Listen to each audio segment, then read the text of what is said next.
नमस्ते दोस्तों। कैसे बिना मेड के हेल्प के मैं पूरे घर के काम को बिल्कुल टाइमली ख़त्म करती हूँ और सेल्फ केयर भी करती हूँ।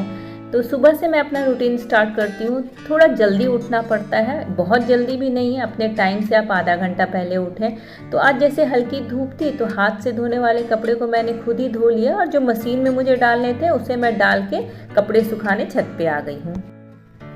धूप और बारिश का लुक्का छिपी का खेल चलते रहता है, इसलिए दरवाज़ा पूरा खुला रखी हूँ। जैसे ही आकाश में बादल दिखेंगे तुरंत छत पे जाना पड़ेगा कपड़े उठाने के लिए।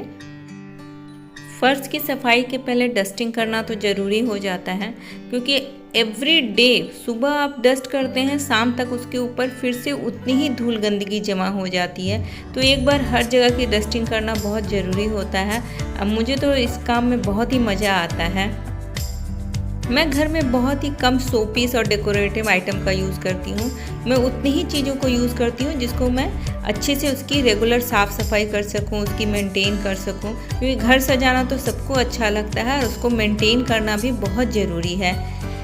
घर में प्लांट लगाना मुझे बहुत पसंद है और ये जो प्लांट है ना, इसको बीच बीच में पोंछना पड़ता है। इसकी पत्ती में भी काफ़ी धूल जमती है और ये मैंने हॉट ग्लू गन से ये लीफ बनाया था, पर मैंने जितना अच्छा सोचा था उतना अच्छा बन नहीं पाया।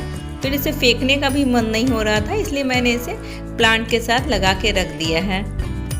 ये दोनों ही स्नेक प्लांट हैं, पर अलग अलग प्रजाति के हैं। इनको मैं घर पे ही रखती हूँ और बिल्कुल दरवाजे के पास में रखती हूँ, क्योंकि इसको हल्की हल्की धूप हवा लगती रहे। बाहर करने की इसको ज़रूरत नहीं होती है और वास्तु के अनुसार इस तरह के प्लांट को घर पे लगाना अच्छा माना जाता है। इन पौधों के पीछे बिल्कुल भी मेहनत नहीं करना पड़ता है, बस बीच बीच में इसके डस्ट को क्लीन कर दीजिए और थोड़ा थोड़ा पानी डाल दीजिए। 2 नई नई पत्तियां भी आई हैं और इस पॉट को मैंने खुद ही DIY करके तैयार किया है।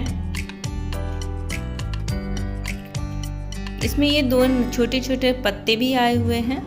जिस दिन मेड नहीं आती है उस दिन तो मुझे और सब जगह ज़्यादा गंदगी दिखाई देने लगती है। तो जब सब कुछ साफ़ कर रही थी तो सोची लगे हाथों दरवाज़े को भी क्लीन कर लूँ, इसकी भी सफाई हो जाएगी। तो अच्छे से दरवाज़ा को साफ़ कर लिए और जो सेफ्टी डोर में जो जाली लगा हुआ है सोची उसको भी अच्छे से थोड़ा कपड़ा मार मार के उसकी जाली को भी साफ़ कर दूँ। यूँ तो साफ़ ही थे, फिर भी पता नहीं क्यों जब खुद सफाई करने लगते हैं तो सब जगह गंदगी ही दिखने लगती है। साफ़ करते करते अचानक मुझे इस तरह का अमेज़न से आया हुआ डब्बा दिखा। इस तरह के किसी भी डब्बे को मैं नहीं फेंकती हूँ, पता नहीं इन लोगों से मुझे क्या अट्रैक्शन और लगाव है, पर ये बहुत यूज़फुल भी बहुत होते हैं। बस इसके ऊपर के पार्ट को काट के इसमें मैंने सारा चार्जर रख दिया और इसको मैं ड्रॉअर में करके रख दूँगी। इससे क्या सारा चार्जर एक जगह इकट्ठे रहेंगे और देखिए कितना अच्छा से एक अच्छा DIY तैयार हो गया। तो सब जगह मेरी डस्टिंग हो गई। अब आ गई झाड़ू की बारी। अच्छी तरह से झाड़ू मार लेने के बाद घर की पूरी सफाई हो जाती है। अब रह गई पोछे की बारी, उसे मैं मॉप से करूँगी। तो पोछा के पहले मैं अपने खाने की तैयारी कर लेती हूँ कि जब तक इधर खाना बनेगा तब तक उधर पोछा भी हो जाएगा। तो दाल तो मैंने चढ़ा दिया है, अब बना रही हूँ मैं कच्चे केले की सब्जी। जिस दिन मुझे सिंपल खाना बनाना रहता है, जिसमें मुझे पता है कि बहुत कम टाइम लगने वाला है, तो मैं घर के दूसरे काम को पहले निपटा लेती हूँ, फिर खाना बनाने के लिए आती हूँ। जब मुझे कुछ स्पेशल आइटम बनाना रहता है तो पहले मैं उसे बना लेती हूँ, फिर घर के कामों को करती हूँ। और मैं आज आपके साथ शेयर करने वाली हूँ एक स्पेशल नाश्ता जिसे आप बना के प्रिजर्व करके रख सकते हैं।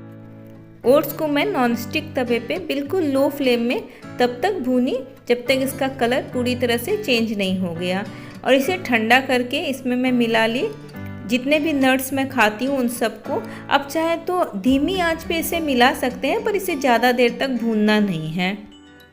अब नट्स के साथ इसमें सीड्स भी मिला के रख सकते हैं, जैसे चिया सीड्स, फ्लेक्स सीड। सबको मिला के आप एयर टाइट कंटेनर में डाल के रख लीजिए और जब भी आपको खाना हो तो बिल्कुल गर्म दूध में मिक्स करके आप उसे खा सकती हैं। उसे बहुत पकाने की भी ज़रूरत नहीं है। मेरा कुकिंग का काम ख़त्म हो गया। अब जितने भी बर्तन मेरे निकले हुए थे उन सबको भी मैं साफ़ कर लूँगी। ये चकला बेलन स्टैंड है, बहुत ही यूज़फुल है। काफ़ी दिनों से इसको साफ़ करने की सोच रही थी, तो आज बर्तन के साथ ही इसे मैंने साफ़ कर लिया। देखिए 11:30 होते होते मेरे घर के काम सब लगभग ख़त्म हो गए। अब मैं फ्री हो चुकी हूँ। जैसे मैं बताई बीच बीच में बाहर आके देखना पड़ता है कहीं बादल तो नहीं आ गए हैं, लेकिन मौसम साफ़ था तो मैं खाने के लिए कुछ फल ले आई थी, तो उनको मैं खाते हुए ही मोबाइल देखने लगी, क्योंकि ये कुछ टाइम मेरे पास बिल्कुल फ्री रहता है जिस टाइम मैं अपने मनपसंद काम को करती हूँ। मैं अपने फेवरेट यूट्यूबर्स के चैनल को देखती हूँ। मैं जो पपैया खा रही थी उसके एक टुकड़े को मैंने अलग से रख दिया था। थोड़ा सा रिलैक्स होने के बाद उसी टुकड़े से मैं अपने चेहरे पर फेशियल कर रही हूँ। मैं अक्सर करती हूँ, जो भी फल को खाती हूँ उसको एक टुकड़े को अलग रख देती हूँ और जब भी मेरा मन होता है उससे अपने चेहरे पे अच्छे से मसाज कर लेती हूँ। उसी पपैया के रस में मैं ज़रा सा मिला दी मुल्तानी मिट्टी, उससे मेरा एक अच्छा फेस पैक तैयार हो गया।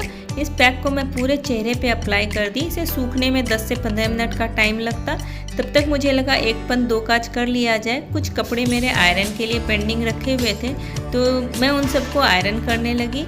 इस तरह शाम हो गई। पूरे कामों को एक शेड्यूल से करने पर बिल्कुल भी पता नहीं चलता कि आपको कोई हाउस हेल्पर आपके साथ नहीं है और आपका काम ऑन टाइम ख़त्म होगा। ये मैं कुछ ऑयल बना रही हूँ अपने बाल के लिए, जिसे मैं रात भर अपने बालों में लगा दूँगी और सुबह इन शैम्पू कर लूँगी। तो इसके लिए मैंने मिलाया 1 चम्मच सरसों का तेल, 1 चम्मच कोकोनट ऑयल, 1 चम्मच बादाम का तेल और 1 विटामिन ए की कैप्सूल। तेल को बालों के जड़ में अच्छी तरह से अप्लाई करके रात भर मैं छोड़ दी और सुबह इसे शैम्पू करके धो ली। इससे बाल काफ़ी मजबूत होते हैं और इसमें बहुत अच्छी शाइन आती है। इस तरह से बिना मेड के भी मैं अपने घर के काम को ऑन टाइम ख़त्म कर सकती हूँ। यदि आपको मेरा वीडियो अच्छा लगा तो प्लीज़ मेरे चैनल को लाइक करें, सब्सक्राइब करें और कमेंट बॉक्स में ज़रूर बताएं। Thank you.